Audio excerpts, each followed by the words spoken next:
পররাষ্ট্র মন্ত্রণালয়ে অফিস করছেন মন্ত্রীরা, সেখানকার খবর জানাতে আমাদের সাথে যুক্ত হচ্ছেন সহকর্মী মুক্তা মাহমুদ। মুক্তা, পররাষ্ট্র মন্ত্রণালয়ের আজকের দিনের কর্মসূচি সম্পর্কে কি কি তথ্য আছে আপনার কাছে? নাবিলা, আপনি যেটা জানতে চাচ্ছিলেন যে পররাষ্ট্র মন্ত্রণালয়ে পররাষ্ট্র মন্ত্রী এবং পররাষ্ট্র প্রতিমন্ত্রী কার্যক্রম, সে বিষয়টা জানাবার আগে একটু আমি বলছি যে জানেন যে মঙ্গলবার প্রথম সরকার যে সদস্য যারা আছেন, সরকারের মন্ত্রী প্রতিমন্ত্রী, তারা শপথ গ্রহণ করেছেন এবং শপথ গ্রহণের দ্বিতীয় দিনে তারা বিভিন্ন রাষ্ট্রীয় কাজে, বিশেষ করে তারা জাতীয় স্মৃতিসৌধে গিয়েছিলেন এবং সেখানে জাতির যে শ্রেষ্ঠ সন্তান তাদের প্রতি তারা শ্রদ্ধা নিবেদন করেছেন। এবং শ্রদ্ধা নিবেদনের পরই কিন্তু আমরা দেখেছি যে কালকে কিন্তু সচিবালয়ে বিভিন্ন মন্ত্রণালয়ের মন্ত্রী প্রতিমন্ত্রী তারা অফিস করেছেন।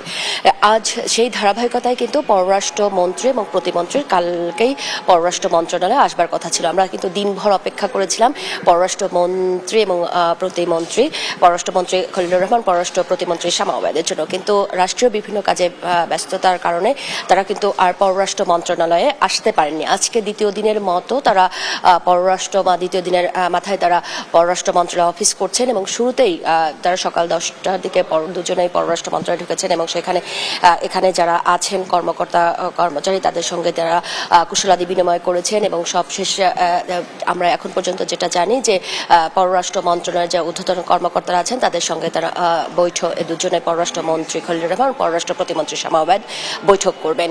এবং এর আগে কিন্তু আমি যে বিষয়টা আরেকটু নাবিলা আপনাকে জানিয়ে রাখি, কালকেই আমাদের পররাষ্ট্র মন্ত্রী এবং প্রতিমন্ত্রীর সঙ্গে কথা হয়েছে এবং গণমাধ্যম তাদেরকে জিজ্ঞেস করে আমাদের পররাষ্ট্র নীতি আসলে কি হতে চলছে এবং প্রতিবেশী দেশগুলোর সাথে এবং অন্যান্য দেশগুলোর সাথে আমাদের সম্পর্ক কেমন হতে যাচ্ছে, সে বিষয়গুলো নিয়ে কিন্তু পররাষ্ট্রমন্ত্রী খলিলুর রহমান যিনি স্পষ্ট জানিয়েছেন যে বিএনপির তার নির্বাচন ইশতেহারে যে বিষয়টি উল্লেখ করেছে বাংলাদেশ ফার্স্ট, সেটিই কিন্তু তিনি বলেছেন এবং জিয়াউর রহমানের যে পররাষ্ট্র নীতি, সমতা এবং সার্বভৌমত্ব, সে বিষয়টাকে কিন্তু তারা এগিয়ে নিয়ে যাবেন। এই বিষয়টাকে মূল ধরেই কিন্তু পরবর্তী যে পররাষ্ট্র যে আগামী 5 বছর যে সরকার পরিচালনা করবেন সে বিষয়টা কিন্তু তারা প্রাধান্য দিবেন এবং এটাই বলছেন যে বাংলাদেশের স্বার্থ, যদি আমি পররাষ্ট্র মন্ত্রীকে কোট করি, তিনি কিন্তু বলেছেন বাংলাদেশের যে স্বার্থ সেটা পই করে বুঝে নেব। তো তার মানে কিন্তু বোঝা যাচ্ছে যে বাংলাদেশের স্বার্থটাকে, অর্থাৎ বাংলাদেশ ফার্স্ট যে বিষয়টা বলা হয়েছে সেই বিষয়টাকে কিন্তু প্রাধান্য দিয়েই পররাষ্ট্র মন্ত্রণালয়ের যে কার্যক্রম, সেই কার্যক্রম পরিচালনা করা হবে। তো এখন তারা শুরুতেই আমি যেটা বললাম যে সকাল 10টায় তারা অফিসে এসেছেন এবং এখানকার কর্মকর্তাদের সঙ্গে মত বিনিময় করেছেন এবং কুশলাদি বিনিময় করেছেন এবং তারা বৈঠক করছেন যে পরবর্তী দিনগুলোতে আসলে কিভাবে মন্ত্রণালয়ে তারা কাজ করবেন। তো নাবিলা, এই ছিল এখানকার অবস্থা। নাবিলা।